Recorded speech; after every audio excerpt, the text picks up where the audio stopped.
All right, thanks, Kelsey. Well, many people who get stopped by officers don't know exactly what to do. Jeff Platt gives us some helpful tips on what to do when you see red and blue flashing behind you. Now, the thing we have to understand for officers is that for them, pulling someone over a routine traffic stop is one of the most dangerous, stressful things they do because they don't know what they're dealing with until they get to that driver's side window.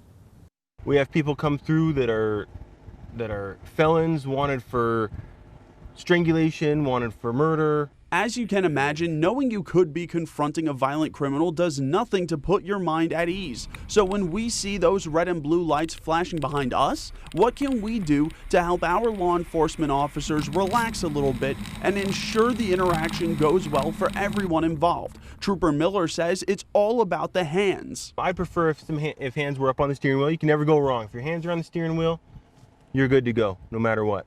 But why? Why is it so important for officers to be able to see our hands? Well, take a look from Trooper Miller's perspective. Hands can be weapons or hold weapons, so when you can't see them, it creates possibilities. Notice whenever my hands leave Miller's sight, he adjusts and tries to see what I'm doing, and if he still can't see them... If you do me a favor, please, can you just throw your hands up on the steering wheel for me? Another part of this is letting whoever pulled you over know why you're reaching into any compartment or towards any pocket. Some people try to get ahead of this by getting their license, proof of insurance, and registration ready before the officer gets to their window. But Miller says to actually avoid that because it adds to the suspicion. We can see through your back window when we pull you over, and we don't necessarily want you digging through stuff while we're on our way walking up either.